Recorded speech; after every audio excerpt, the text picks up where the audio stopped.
Good morning, guys. Welcome to Poetry Corner, and thank you for joining me. Now we're going to do Charlotte and Edward's Love Story, Chapter 3. The title has changed. It's called The Day I Met Him, and it's a story seen through the eyes of Charlotte. So this is Chapter 3, a continuation, and this is called Whispers of the Town. The day that followed passed with peculiar lightness. The dull grey monotony that had so often filled my hours seemed, without my seeking to have lifted, it was as if the air itself had changed, and with it the small duties of life felt somehow less heavy. I saw Mr. Edward, though I would have not allowed myself the liberty of the name quite yet, in the park on several occasions. Sometimes we merely exchanged a greeting. Other times we'd walk a little way together, speaking of unimportant things that somehow felt important nonetheless. Each morning left me with the same quiet astonishment that two people might converse without pretense, as though the world itself approved of their understanding. Yet small towns, I found, have their own peculiar appetite for stories, especially when truth alone does not satisfy it. By the weekend, the gentle murmur of curiosity had begun. Mrs. Partridge, who never failed to notice the doings of others while professing not to be interested in them at all, called one afternoon with an expression of studied innocence. "My dear Charlotte," she began, I hear you have quite taken to the morning walks. Such an healthy habit. Though I wonder, do you not find the park rather solitary of late? I smiled and said something about the freshness of the air, but I knew at once she had heard more than air discussed. Then at church that Sunday I noticed the smallest change in how certain faces turned towards me, an almost imperceptible curiosity, not unkind but sharp. It was a kind of attention that could make even the innocent feel observed. Later, when I met him near the West Gate, I mentioned it lightly. "It seems, sir, we are in danger of forming a public amusement." He looked at me puzzled for a moment, then smiled in a way that made light of it, but could not quite conceal the unease. "Then we must take care not to give them gossip too much material. Still, I confess I would not regret being seen in your company." The simplicity of his tone was daring and kind. I found myself unsure how to answer. Before he added more gravely, "I have no wish to cause you embarrassment, Miss Harcourt. My position here is somewhat remarked upon, I fear."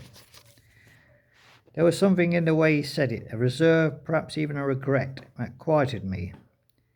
I knew little of his circumstances beyond what rumours supplied, that he had come to town to oversee his late uncle's estate, and that he had family connections in London, and that his absence from society dinners was taken as proof of either melancholy or pride. "I have never been to the mind of opinions of others," I said softly. "It shifts as easily as the wind. Still, I should be sorry if mine were thoughts to trouble you." He stopped walking then, and for a moment we stood beneath the budding elm trees, the air faintly scented with new blossoms. "On the contrary," he said, "yours is the only opinion I have found worth valuing of late." It was an imprudent remark, and yet so quietly spoken that it seemed less confession than truth. I felt a warm rise in me that no spring air could account for. When I reached home, I found myself sitting long after dusk had fallen, wondering how swiftly a life may change without a single promise made. I told myself that I must be cautious, that hearts are easily misled by kindness. Yet even as I formed the thought, another rose unbidden. What if this kindness were not illusion, but a beginning? So there you go, guys. We'll leave it there. It's chapter 4 next.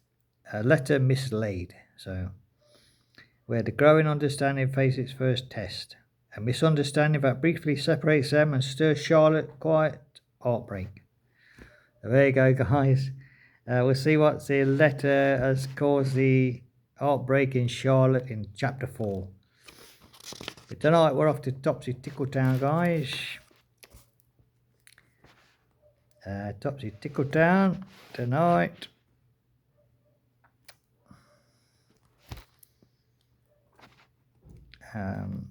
Topsy Tickletown. I forgot what the story is, guys. I think it's something to do with the wind forgot how to paint or something. So the clouds forgot how to paint or something. But anyway, we'll see that when we get in Topsy Tickletown. Leave it as a surprise. But I think it's chapter 48. Chapter 48 in Tickletown. Topsy Tickletown. Here we go, guys. Yes, it's we're off to Topsy Tickletown tonight for chapter 48. The day the wind forgot to paint. Friday evening. So there we go. On Saturday morning, we'll go back to Charlotte and Edward's love story for chapter 4, the mislaid letter. So there you go, guys. Enjoy the rest of your day, guys. God bless us all. And I hope you're following the story of Charlotte and Edward's love story, chapter 4 already. If you want to follow this story, go to chapter 1 in my videos, and then you can follow this story. So there you go, guys. Enjoy your day. Last day of October. God bless us, guys, and the Lord will carry us into November and give us more blessings. So there you go, guys. Take care, and thank you for joining me in Poetry Corner. Bye-bye now. God bless.